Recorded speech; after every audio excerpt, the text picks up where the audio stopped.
Hello, you wonderful people, and welcome to another episode of SuperFantaFi. This being a show where we talk about TV shows of the supernatural, fantasy, and or science fictional genre. For today's episode, I'm going to talk about Gyeongseong Season 2, Episode 3. A lot of really interesting things went down in this episode, so let's break it down. So when we start this episode, I like that we kind of rewind a little bit back before the ending of last episode where Shiak shows up to see Hojae.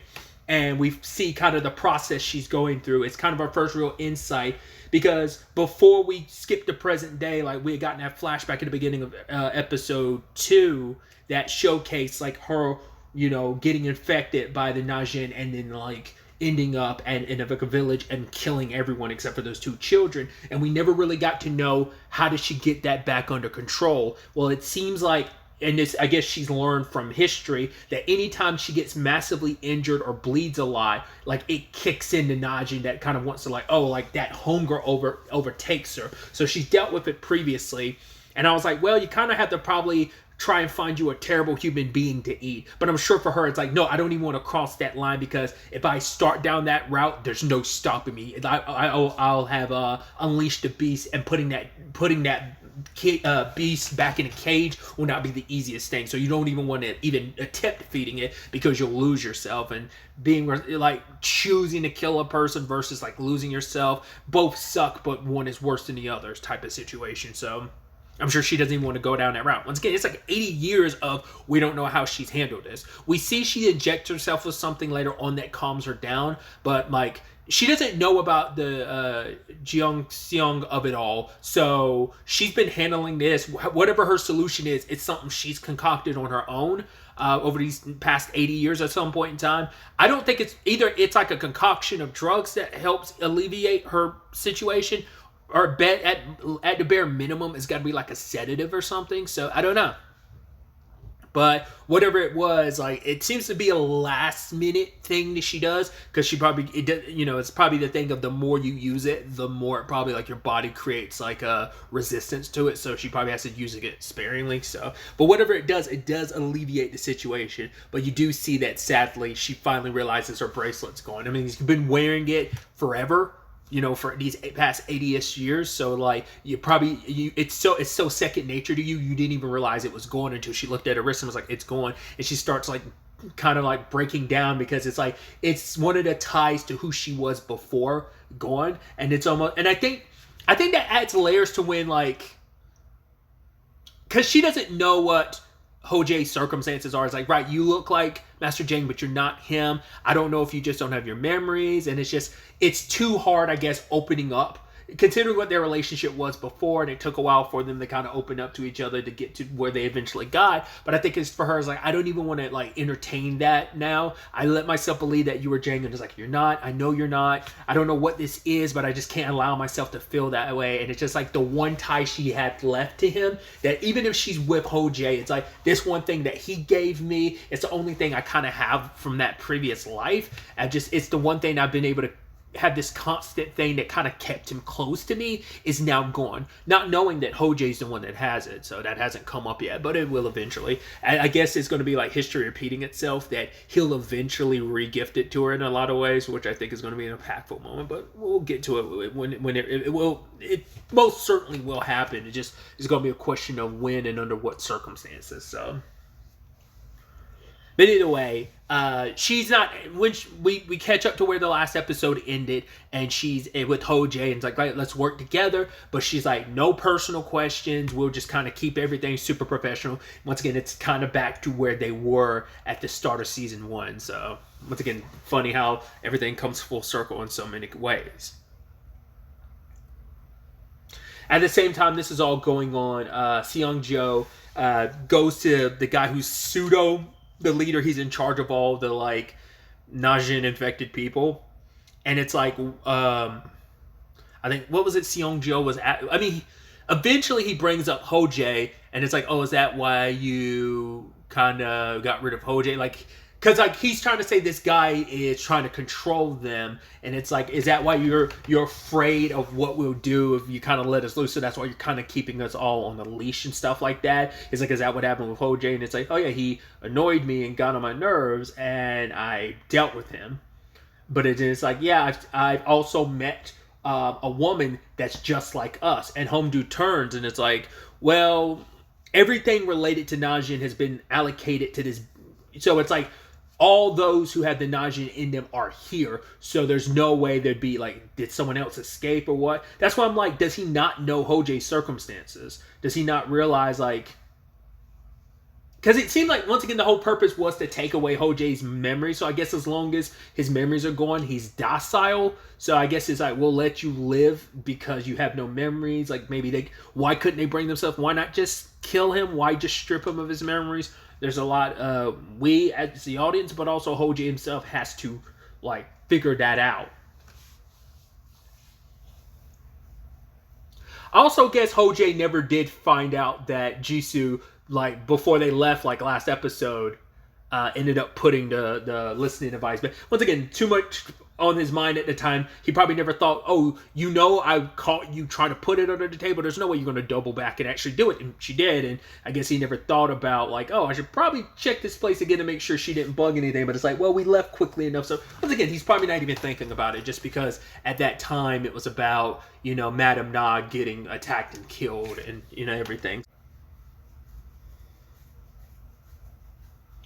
But either way, they try to set up a trap to bring out Seongjo, because it's like, well, the last job he had given to that he tried using to reach out to Silverbill Sheok was finding Hojae. So it's like, right, for whatever reason, you're the job that he wanted, so we could use you to lure him out. And the moment they do, she's like, cool, let's split up from here. You served your purpose. You don't want to get mixed up in this. It's too dangerous. Which he's like, are you threatening me or are you actually worried about me? She's just like, I'm just trying to dissuade you from being a part of this. But he's like, yo, I can't let someone, like, yes, my life is on the line, but I'm not going to let someone just go off on their own and put themselves in danger. Like, what kind of person would I be if I did that? And in that moment, she doesn't have anything to say, because it's like, despite everything, you're still like the honorable person that Jang was. Like, yes, he was a bit of a scoundrel. Yes, it was all about self-preservation. But when it came down to it, he could be a selfless person trying to help people. So it is a situation of like, she still, I think, sees some of Jang in that moment. So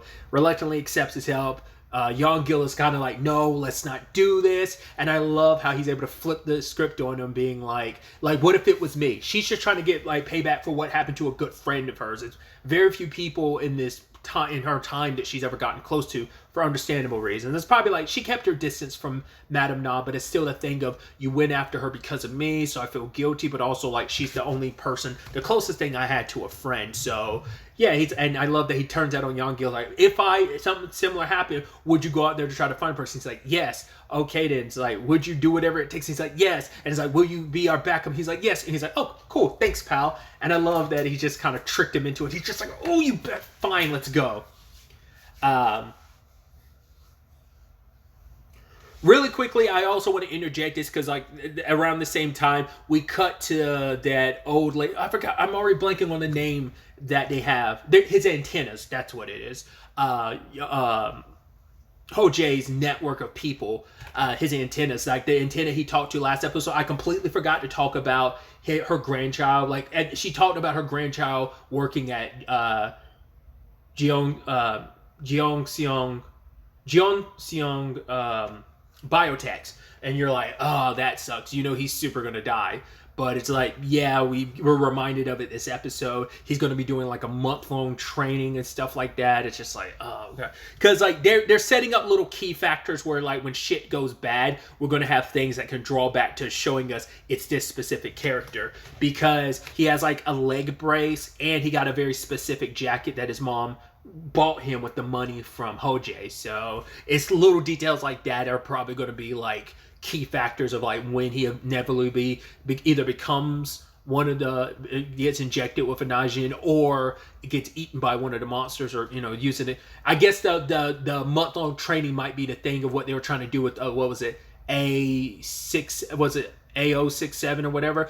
Like I said, my thought at the time was they must be trying to have someone like with a Najin inside their head trying to control the monsters, but they can't, and it doesn't work. So I think that's probably the training he's going to end up doing, and he's going to end up being sacrificed and killed most likely. So that's just a sad reality of it. And it's just such a shame because you're like I said, the moment they introduced that last episode, you're like, oh yeah, that guy's good as dead, you know. So we'll see if it's highly unlikely there's gonna be a happy ending to that, but who knows? Maybe they might be setting up all this dread for us to be worried about it, but it's not gonna come to fruition. But I'm pretty certain it is. But either way, Ho-jae and Cheok make their way to the meeting area, and Cheok is obviously still refusing to answer any questions about everything. So, but the whole situation ends up being a trap, as like those. I mean, obviously, when the whole thing was set up, we see like an army of people were released. I'd wondered at the beginning of episode 1, I talked about it. I was like, I thought those were regular people because they were dead out on the bridge, but it's like, no, they're enhanced. We see them just like stealthily, like creepily. So it's like they're all like infected people with the Najin and stuff. They're not human. So, and just the creepiness of like them like just walking, and then when you turn around, they're gone. I meant to talk about this like the past 2 episodes or something. This series kind of has this similar trajectory as like the Sweet Home live action adaptation. What I mean by that is like season 1 is pretty much like mainly survival horror, and then they really kick up like the action horror of it all in season 2 and 3, and it feels like they've done the same thing because they were regular humans. There was nothing like superpower. These were all regular humans going up against one monster, and now it's like now we've got like super soldier monsters running amok, you know. So it's really like heavily like amped up the action, which I think is so interesting. I was thinking about that parallel in the past episodes, and I just kept forgetting to bring it up. So I think it's so interesting. Went from like, I guess you could make the argument it's like going from like early Resident Evil to Resident Evil 4. But yeah, it's just a relentless army of them, and they've got those little bladed weapons with them, and it's just like running for your life. But you know, Cheok ends up kicking Ho-jae out of the building because she's like, I can't fight like seriously with you here, which she does let loose. Like obviously she doesn't have full control of her power to the extent that Seong-jo does, because it doesn't seem like everyone else can do that. Like maybe Seong-jo's very unique because the big guy that shows up, he just uses brute strength. He never does what Seong-jo does, where he like the tendrils become like he stabs you like with them like a blade. Like no one else utilizes that. Not even Cheok like has that, because I guess like the mutation, like maybe it's a thing of it manifests itself in different ways for different people. Like maybe Seong-jo is kind of very unique. Well, once again, he is a very unique in regard of he was, like I said, it's kind of implied in episode 2 that, because I could be mistaken, but that I think that was supposed to be a picture of Myung is his mom, so that kind of make him a natural born compared to others, so that might be why his powers might be different. Once again, a lot of them are masked, but they're using bladed weapons and they have enhanced like movement and strength, but it's like, you know, that seems to be the base level, but he's the only one that, like I said, so far has really showcased that speciality. So like he, you know, whereas the others were regular people injected, he was born. Granted, like, because obviously she was pregnant at the time, so it just makes his circumstances different if he is who it seems like it's implying him to be. So that might be another reason why he's a little bit of a standout amongst the others in that regard. Because like, despite everything, like, but it could also just, you know, at least in Cheok's case, it's like she's never really given in to her monster self. I mean, except for, we don't know over the years, but not to the extent of like, because none of them are hulking monsters like her mom it was, or like those 3 others that we see in the basement of that the biotech facility. Like they're full-blown monsters, but everyone else looks human enough, like have kept maintaining their human forms. So there's actually a lot of direct parallels to like Sweet Home specifically, like more specifically the live action. It's interesting. I don't think I thought about that at the time when I watched season. Well, because we are also like, we're dealing with something different this season, especially because like the 3rd and final season aired like a couple months ago. Like I think that's why it's even fresher in my mind of like, either way, I'm going on a tangent, but it's like I'm curious to dive into that, and it's something they'll really ever really dive into, or is it just going to be like a it is what it is, move on type of thing? So you know. It'd be dope if we got answers, but I'd also be perfectly fine with them being never giving us any clear cut answer on that. It's just like it is what it is. Moving on, I can also be perfectly fine with that as well. But the problem is like there's too many of them, and despite being a badass, kicking and slicing, it's like, well, it sucks when your opponents can get back up and charge at you. They've got weapons, they're slicing you up. And then finally, like, the big dude comes in and hits her with the gas or whatever. Because Home Dude did tell Seonjo, like, oh, I had the means to kind of bring you under control. So it's like, well, it probably wasn't nothing special to be used against someone of their ilk. Because Home Dude put on a gas mask. Maybe it does.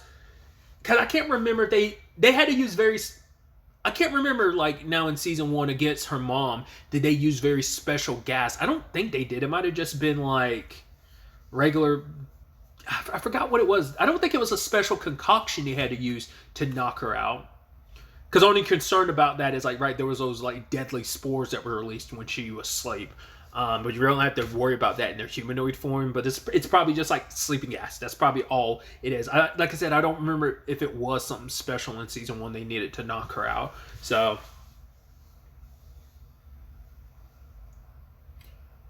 during all this, Young-gil was going to chase after them with a bat in hand, but he gets confronted by Seonjo, which I'm surprised he didn't bother. Well, in that moment, he didn't kill Young-gil, but I guess it's like, right, the more people like I'm gonna beat him up and hurt him, but then later on I'm gonna threaten him just because, well, you're something important to Hojae, so I've got to keep you alive at least up to that point, maybe. He also said something interesting where he was just kind of like, this was not part of the plan or what we agreed on. I guess that's the Lady M he's responding to, talking about of like, right, my job was just to overlook him. I didn't expect to get mixed up in all this craziness. I mean, but it might be a thing of it started off as a job of like, oh, well, I guess it's almost supposed to be like, was it Bimo? Like who was kind of like an insider amongst the squad, a traitor, like, maybe it's supposed to be a similar... I didn't even think about that parallel until it's like... Because, hey, right, he was an insider, too. I don't remember if he specifically worked for, like, Maeda or not. Because that might be just, once again, everything coming full circle in that regard, too. I don't remember if that's how that worked. I remember him being a trader and them kind of finding out, but I don't fully remember who he worked for. Was it just, like... It might not have been her specifically, maybe it was just the Japanese in general. Like, maybe he's like Ishikawa's inside guy or something. I don't fully remember. But yeah, like he probably knew, like, right, I have to get close to this person and yada, yada, yada. But it might be a thing of because he spent so much time with him, like a year, well, for all intents and purposes, a year, that it's probably been a situation of he comes to actually care for him now. So he's kind of extra torn between having to do what he did and continues to do. But yeah, Seonjo says he was doing all this because he wanted to really see, like, right, was Hojae's memories really gone and what is left of him? And, you know, using his enhanced powers and those tentacles are wrapped around the bat, he's smashing it all around and beating the crap out of Hojae, then threatening to kill everyone, including Cheok. And her getting stabbed, like, ended up, like, restoring some memories about when she first died at the end of season 1, how that affected him, and he's slowly remembering. And when she calls him Master Jang, like, that jiggles more memories loose. And luckily, Hojae still had those flashbangs. He ends up using them, and luckily Young-gil showed up with the car and did what I hoped he would do, and that was kind of smash into some people and run them over, hopped in the car and bounced. But Seonjo is kind of like, no, it's perfectly fine, because they'll now realize what they unleashed, because they know, like, right, she's barely holding on, that now that she's injured again, she's going to end up, like, reverting to her monster self, because they know firsthand what's going to happen. He knew that was probably going to happen the first time, and he's like, right, she hasn't had enough time to fully heal, so that craving is going to be even more powerful. So inadvertently ends up crashing the car, but that's just so that she could get away from them. but Ho-jae won't, and he holds on to her, and he's like, I don't know why I'm doing this, but he's just like, I know one name comes to my head, and he says Yoon Cheok. So it's like he remembers her. Like, I mean, he doesn't fully does, but the memory's there. It's finally dislodged, and it just, and for her in that moment, it was enough to revert it back, because it's just like everything just kind of like her emotions kind of take over in that moment. She kind of breaks down crying, because it's like, it's almost like, it is you. Like, I know you're there. Like, this relief of knowing, like, okay, it actually is you, Master Jang. I thought so. I didn't want to let myself believe so, especially because your memories are gone. But it's like, for you to know that name, you wouldn't know that name otherwise unless you were Master Jang. But then we cut to Jisoo showing up, because I was like, why did it take her so long to follow them? Like, maybe she was keeping her distance, but I'm like, the whole point was to follow them, and backup was going to be on the way. And it's like, well, you're the only one here. I thought it was interesting when she kneeled down in the car and she's not reacting to anything. I'm like, did Yeongil get out? Like, what's going on here? And she comes upon Yeongil knocked out. There's the bat in between them, and it's Ho-jae,